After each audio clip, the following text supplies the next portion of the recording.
के समझा जाए राजा हो सैया काली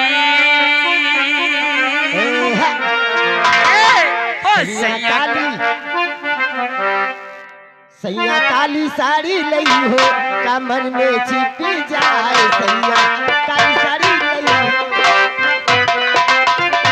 सैया काली साड़ी लई हो कमर में छिपी जाए सैया काली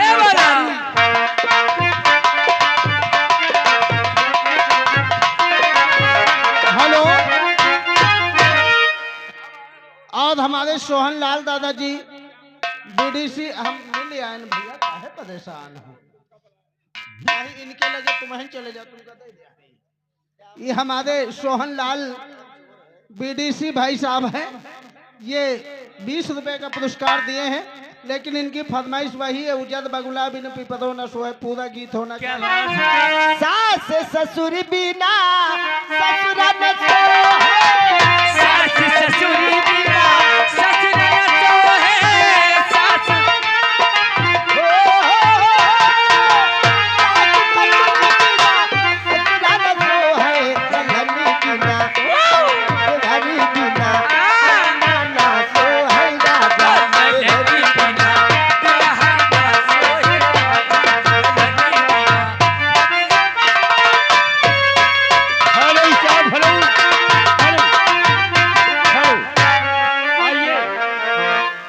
हमारे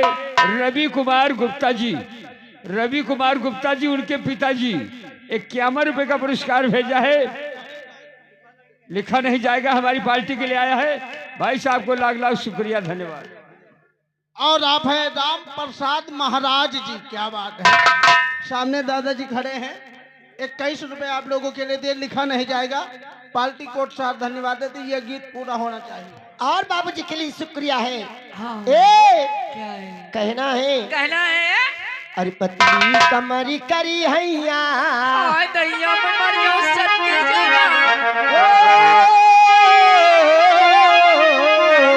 पूरा गाना एक सेकंड पूरा गाना गए दादा गाना गायक जावे सवेरे तक गा के जावे पहले शुक्रिया ले ले अरे पतली कमरी करी हैया चाहती हो पतली कमरी करी हैया चाहती हो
सम्मानित परम पूजनीय बड़े भैया बंसीलाल भैया लिखा जाएगा बंसीलाल दादाजी इसी ग्राम में हौदा के रहने वाले हैं 50 रुपए मेला कमेटी के लिए चंदा प्रदान के पार्टी कोट साहब धन्यवाद देती है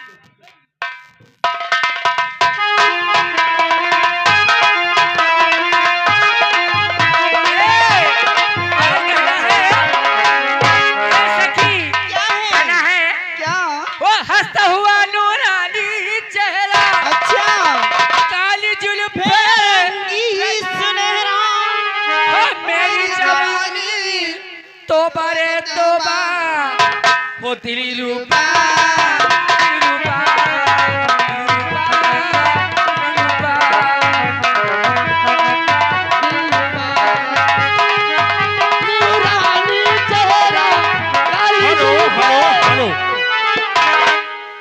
गए हमारे प्रकाश भाई, गाजीपुर के रहने वाले। 30 रुपए मैडम आपके लिए आए हैं। 30 रुपए मैडम आपके लिए आए हैं। Thank you. गाने की फरमाइश है। क्या? जहिया से चल गईली छोड़ के हम के, जिंदगी भइल सुनसान हो। अरे जा रे चंदा ले आवा खबरिया, जा रे चंदा ले आवा खबरिया, कैसन बानी तेरी राम हो चंदा, कैसन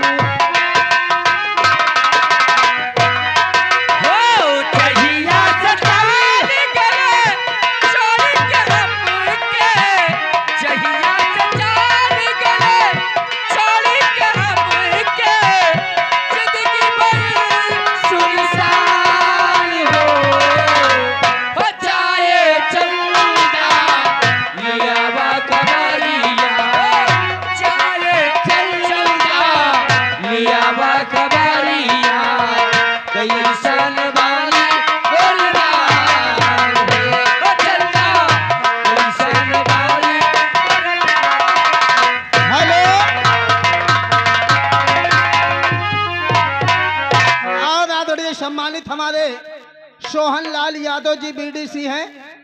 इनकी तरफ से मैडम 20 रुपए का पुरस्कार आया है और बार बार गाना मांगते हैं।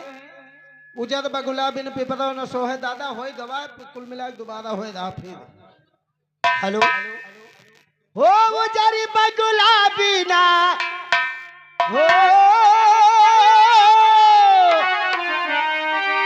उजर बगुला बिना पिपरा न सोहे, कोयली बिना, कोयली बिना बगिया न सोहे राजा, कोयली बिना बगिया न सोहे राजा, कोयली बिना।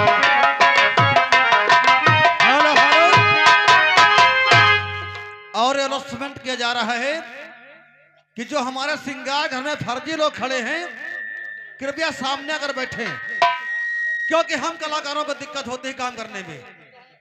इसलिए जो सिंगार घर में फर्जी लोग खड़े हैं आकर सामने प्रोग्राम का आनंद लें। भैया भतीज बिना हरना तो है, भैया भतीज बिना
देवरी बिना अगना ना सो है राजा, देवरी बिना ना सो है राजा, देवरी बिना अगना ना सो है राजा, देवरी बिना अगना ना सो है राजा, देवरी बिना अगना ना सो है राजा, जियती बिना हेलो ना सो है राजा। क्या बात है। और आदरणीय सम्मानित हमारे सोहन लाल दादाजी, सोहन लाल यादव दादा